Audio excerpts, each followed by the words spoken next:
Morning ಹೇಳ್ರಿ. Sir ನಾನು ಹೋಗಿದ್ದೆ ಸರ್ ನಾನು ಕೋರ್ಟ್ ಹತ್ರ ಹೋಗಿದ್ದೆ ಸರ್. ಹಾ ಸರ್ ಇಲ್ಲೇ 50,000 ಕಟ್ಟಿದ್ದೀನಿ ಸರ್. ಅಲ್ಲಿ 1.25 ಲಕ್ಷ ಕೇಳಿದ್ರು ಸರ್. ಏನಕ್ಕಂತ ಅಷ್ಟು? ಅದು ಲಾಯರ್ ಪೀಸು, ಅದು ಪೀಸು, ಇದು ಪೀಸ್ ಅಂತ ಹೇಳಿದ್ರು. ಆಮೇಲೆ ನಾನು ಮಾತಾಡ್ತೀನಿ ರಪ್ಪ. ಸರ್ ಬೇಲ್ ಮಾಡಕ್ಕೆ 25. ಒಂದ್ ಕೆಲಸ ಮಾಡಿ, ನೀನೇ ಲಾಯರ್ ಹೇಳಿದ್ರೆ ಇಟ್ಕೊಂಡು ಹೋಗು. ಲಾಯರ್ಗೆ ಯಾಕೆ ದುಡ್ಡು ಕೊಡ್ತೀಯ? ಮತ್ತೆ ನಾನು ಆ ಮಾತು ನಿಮ್ಗೆ ಹೇಳ್ದಲ್ಲ ಸರ್, ನೀವು ಬೇಡ ಅಂತ ಹೇಳಿದ್ರು.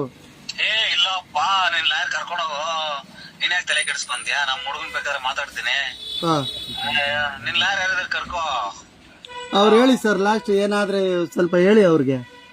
ನಾನ್ ಮಾತಾಡ್ತೀನಿ ಬಿಡು. ನೀನ್ ಲಾಯರ್ ಹೇಳಿದ್ರೆ ಕರ್ಕೊಂಡು ಹೋಗು, ನಾನ್ ಮಾತಾಡ್ತೀನಿ. ನಾನು ಲಾಸ್ಟ್ 40 ಹೇಳ್ಬಿಟ್ಟು ಬಂದೆ ಸರ್. ನೋಡಪ್ಪ, ಇವಾಗ ದುಡ್ಡು ವಿಚಾರಗಳೆಲ್ಲ ಯಾವಾಗ್ಲಾದ್ರೂ ಫೋನ್ ಮಾಡಿದಾಗ ಕರೆಕ್ಟ್ ಆಗಿ ಮಾತಾಡಿ. ಫೋನ್ ನನ್ನ ದುಡ್ಡಲ್ಲಿ ಯಾರಾದ್ರೂ ಒಂದು ಆಫೀಸರ್ ಇದ್ದಾಗ ಯಾವತ್ತೇ ಆಗ್ಲಿ ನಾನು ಅಷ್ಟು ದುಡ್ಡು ಕೊಡ್ತೀನಿ, ಇಷ್ಟು ದುಡ್ಡು ಕೊಡ್ತೀನಿ, ಅಷ್ಟು ಮಾಡ್ತೀನಿ, ಇಷ್ಟು ಮಾಡ್ತೀನಿ ಅಂತ ನೀವು ಫೋನ್ಗಳಲ್ಲಿ ಮಾತಾಡಬೇಡಿ. ಏನಾದ್ರು ಇದ್ರೆ ಸ್ಟೇಷನ್ ಬನ್ನಿ, ಇಲ್ಲಾಂದ್ರೆ ನಾವು ಫೋನೇ ತೆಗಿಯಲ್ಲ. ಅರ್ಥ ಆಯ್ತಾ? ನೀವು ಲಾಯರ್ ಕೊಡ್ಕೊಳ್ಳೋ ದುಡ್ಡುಗಳು ಯಾರ್ಯಾರಿಗೆ ಏನು ಕೊಡ್ತೀರೋ ಅವೆಲ್ಲ ನಮ್ಮ ಹತ್ರ ಮಾತಾಡಬಾರ್ದು, ಅವಶ್ಯಕತೆ ಇಲ್ಲ. ಅರ್ಥ ಆಯ್ತಾ? ಅದು ಬೇರೆ ರೀತಿ ಆಗುತ್ತೆ ನಮ್ಗೆ. ಅರ್ಥ ಆಯ್ತಾ? ನಾನು ಏನ್ ಬಿಸ್ನೆಸ್ ಮಾಡ್ತಾ ಇದ್ದೀನಿ, ಮಾತಾಡ್ಕೊಳ್ಳಿ. ನಾನು ಗೌರ್ಮೆಂಟ್ ಆಫೀಸರ್ ಇದ್ದೀನಿ. ಹಂಗೆಲ್ಲ ನನ್ನ ಹತ್ರ ದುಡ್ಡುಗಳ ವಿಚಾರ ಎಲ್ಲ ಮಾತಾಡೋದು, ಹಂಗೆಲ್ಲ ಹೆಸರು ನೀವೆಲ್ಲ ಮರ್ಯಾದೆ ಕೆಡಿಸ್ಕೋಬೇಡಿ.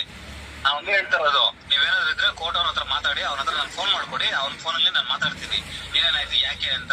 ನಿಮ್ದು ಅಡ್ವೊಕೇಟ್ ಕರ್ಕೊಂಡೋಗಿ 40,000 ಅಲ್ಲಾದ್ರೆ ಒಂದು 10,000 5,000 ರೂಪಾಯಿ ರಿಲೀಸ್ ಮಾಡಿಸ್ಕೊಳ್ಳಿ. ನನಗೇನು ಬೇಡ ಅಂತ ಇಲ್ಲ.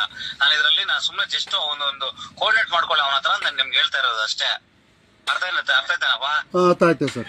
ಅವರು ಕೋರ್ಟ್ ಆಯ್ತು, ನೀವಾಯ್ತು, ಲಾಯರ್ ಅಷ್ಟೇ. ಸ್ಟೇಷನ್ ಏನು ಇಲ್ಲೊಂದು ಇನ್ವಾಲ್ವ್ಮೆಂಟ್ ಇಲ್ಲ, ಇದಕ್ಕೆ ಸಂಬಂಧನೇ ಇಲ್ಲ.